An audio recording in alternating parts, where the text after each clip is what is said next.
Hello, everyone. Thank you so much for joining us for today's Buzz. I'm Emily Kunish, the Senior Marketing Manager here at First Stop Health. Since we only have 20 minutes, we're going to go ahead and jump right in. But I do want to share a few things to note before we do kick off today's event. The session will be recorded and we'll share it in a follow-up email sometime early next week. And questions are strongly encouraged, so feel free to drop those into the Q&A and we will do our best to get to them at the end. And for attending for today, we will be donating $30 on your behalf to Toys for Tots. So thank you so much for your support. All righty, let's kick off today's event. Elena, would you like to take a moment to introduce yourself? Yeah, absolutely. Hi, everyone. It's great to be here with you all. My name is Elena Gambin. I'm the Chief Growth and Strategy Officer at First Stop Health. And in the spirit of the holiday, and specifically Thanksgiving, which is around the corner, we thought we would shake up the benefits buzz and do something a little bit different, in that today we are going to be discussing the theory of gift giving, and specifically how we can apply the principles of that theory to the design of total rewards packages that employees actually want and appreciate. And if you saw the sort of title slide, investment versus impact, that is a summary in its simplest terms of what we're talking about today, which is when you're giving a gift or when you're designing benefits, you have to be cognizant of investment versus impact. Before we dive into that, I want to remind those of us who have been here before and introduce to those of us who are new who First Stop Health is. We are a virtual care company delivering services across the behavioral and physical health spectrum. We are a direct contract which prioritizes patient engagement. So across our urgent care solution, which is 24/7 access to doctors for minor illnesses and injuries, primary care, which is scheduled appointments for prevention, diagnosis and management of disease, and navigation, as well as mental health, which is cognitive behavioral therapy. Across each of those, the thing we prioritize above all else is engagement. That engagement is achieved partially through a scientific, thoughtful approach to outreach and reminders, and also through an exceptional patient experience. $0 cost for the patient every time they use it, real-time access to clinicians that actually care, time spent with someone who listens to you. And so you'll see some of those themes when we start to talk about the gift giving, that the experience and the sentiment of experiencing something is equally as important as the investment that goes into it. So on the next page, let's dig into kind of laying the land for why we're talking about the theory of gift giving. Within any organization, there is an array of benefits, perks, compensation structures that are built and designed primarily to attract and retain talent, and also to keep productivity high. And when you make those investments, both in terms of dollars and effort, in order to realize these strategies, you have to understand the value that you'll actually receive from them. And there is often a disconnect between the magnitude or the type of investment and the impact that it actually has on the employee. Meaning, we are not always necessarily building the thing that people want. We know this from employee reviews, productivity, existing interviews, as well as a lot of data.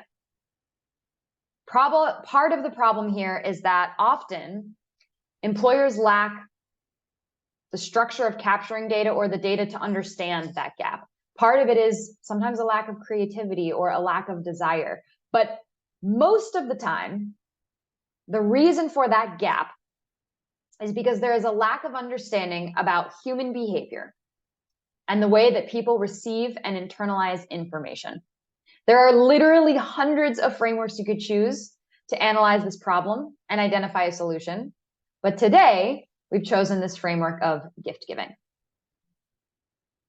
So we're going to be talking about the theory of gift giving and how that applies to benefits.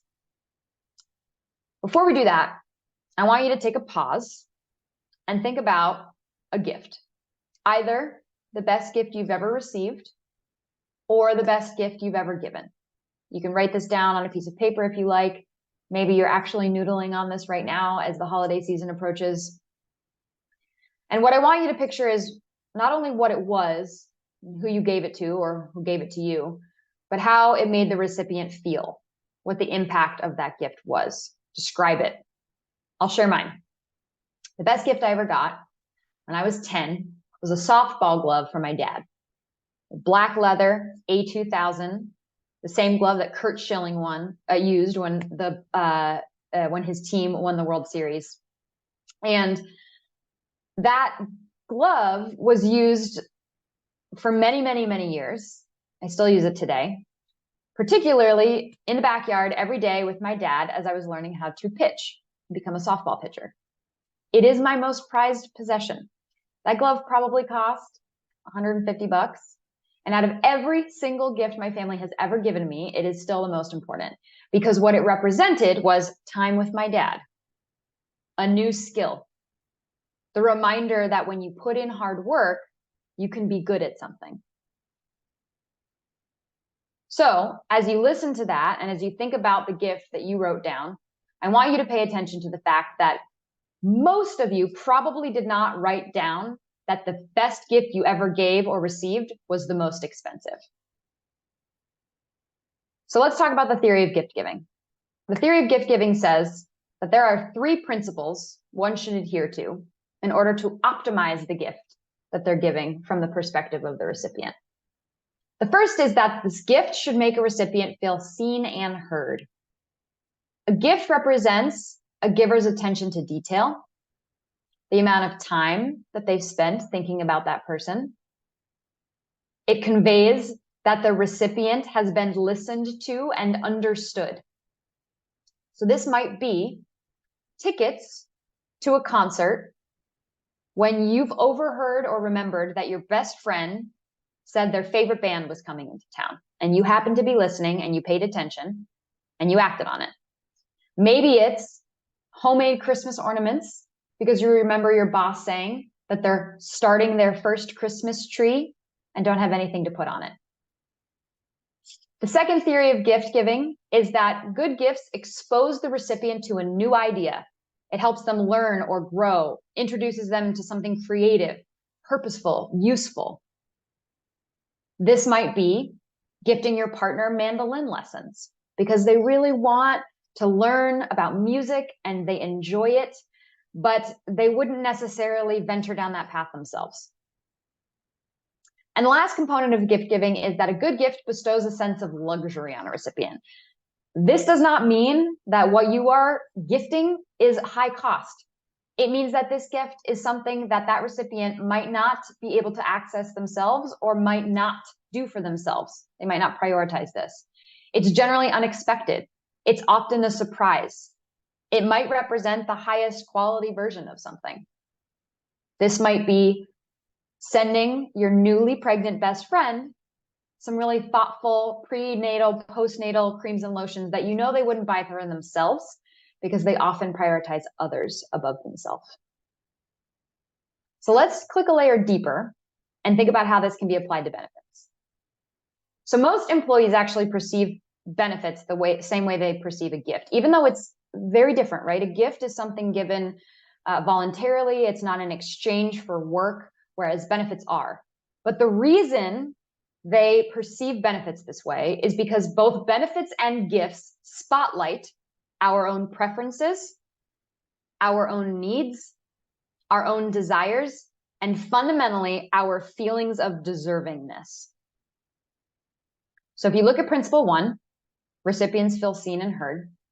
Wherever possible, applied to benefits, we should allow for personalization, differentiation, center around what's important to the employee because we listened to their feedback, be relevant to company culture.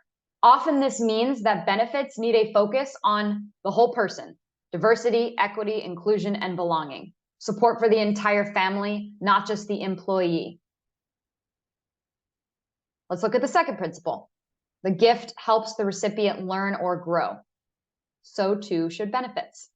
Benefits that center not around one-time risk mitigation, not around one-time joy, but ongoing teaching and support and investment that makes someone feel like by being at that company, they are growing their skill set in their purpose and in their capabilities.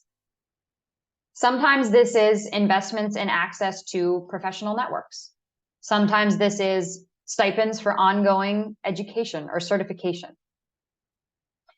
The last principle of luxury is, I think, one of the most interesting in benefits. Often this is something that might be high dollar for an individual, but is relatively low dollar for a company because you get to take advantage of economies of scale. It's usually proactive, given before it is asked for, which inherently increases the value of the thing, irrespective of the dollar amount. It's typically one step further than what a competitor might do. And it usually elicits a wow or a thank you because it's a surprise. We're going to go one layer deeper, and we're going to look at these principles as applied to First Stop Health. So we provide virtual primary care, virtual urgent care, and virtual mental health. And I alluded at the beginning to the patient experience being at the core of what we do. We believe we make recipients feel seen and heard because of how personalized and customized the experience is. We make sure patients get time with a physician who understands them and asks the right questions. We expand access to our solution beyond just biological dependence to anyone in the household. We prioritize diversity, equity, inclusion, and belonging. We customize referrals and follow-up. Everything about how a patient interacts with us is personalized and directly related to feedback that we have received from them and our clients over the last 10 years. As far as exposing patients to new ideas, we are quite literally helping patients create better, healthy behaviors, creating moments of patient education, providing that ongoing unlimited access to care. We literally change the way people interact with their own healthcare. We create new pathways for them to access support, giving them a central place to start. And lastly, this really is a luxury feel because it is free to employees. It is paid for by the employer. It is concierge medicine at its core, on-demand access to highly qualified doctors with a deep focus on clinical outcomes. And that feels great because that's not often how the healthcare experience is made. So for my scientific or numerical or grid-focused folks, I'm going to share with you how we internally think about spend versus impact when we're creating investments for our employees, and also how we think about our existence on the spectrum as a component of that investment. So on this x-axis here, you have degree of impact. On the left side, low impact perceived by employees. On the right side, high impact. On the y-axis, you have spend, low spend versus high spend. You can map every single benefit or strategy or process that you have on this grid. So if you'll click all the way through, on the bottom left side, we have something that's low spend and low impact. This is typically wasted spend. It's ineffective. It's often seen as placating. This looks different in every company culture, but sometimes this looks like perks that don't necessarily directly add value, like a break room pool table when nobody goes into the office, or a discount card that actually isn't providing that much of a discount, or employee paid benefits that are actually quite expensive for the employee to get access to. On the top left-hand corner, we have high spend, low impact. This is a failure. This should be avoided at all costs. This is something that is high cost to the employer, but perceived as unuseful or not used. So we think about this as ineffective programs that nobody uses. Where we want to live is on the right-hand side of the screen. Some of our investments, some of these macro investments will be high spend. This is things like market rate compensation, market rate benefits, healthy and up-to-date support policies like leave, adoption and fertility support, effective PTO strategies, maybe a sabbatical, 401k matches. But on the bottom right, we have micro investments, and these are high impact investments that are actually relatively low spend. This includes things like recognition programs, diversity, equity, inclusion, and belonging policies and infrastructure, investments in manager training because the manager has the greatest impact on an employee's mental health, performance transparency, and high engagement ancillary benefits that relative to the full package spend are a small portion of the dollars laid out. we wanted to share with you how some of our current companies, your peers, think about positioning First Stop Health as a high impact, low cost retention engagement tool. We had a 200 employee law firm that wanted a concierge physician model for their employees. They wanted to provide a highly competitive benefits package. They wanted free access to dedicated physicians that would spend time with their people and coordinate care so that their lawyers and the supporting team would be able to focus on their clients. Another example is a hotel chain that wanted to create equity for care to their part-timers. For less than $10 a month per employee, employees and their families were given free access to doctors and counselors. Equivalent compensation would have been an extra 10 cents per hour. And the employer felt like employees would receive more value from a free doctor for that same investment. So again, they map this investment on that same grid that I just shared with you. So really what we want to kind of round out this conversation with is whether it is First Stop Health or any other benefit that you're providing, as you're thinking about next year's benefits and creating a whole package of attraction and retention, do your best to think about really what the impact of an investment is. It may not be as straightforward as you think.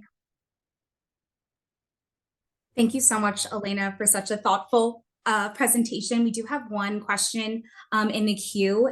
How does virtual care support DEIB initiatives? That's a great question. So I did mention that at the top. And we've done a benefits buzz on this. So if you want to go back and click into more detail, you're welcome to.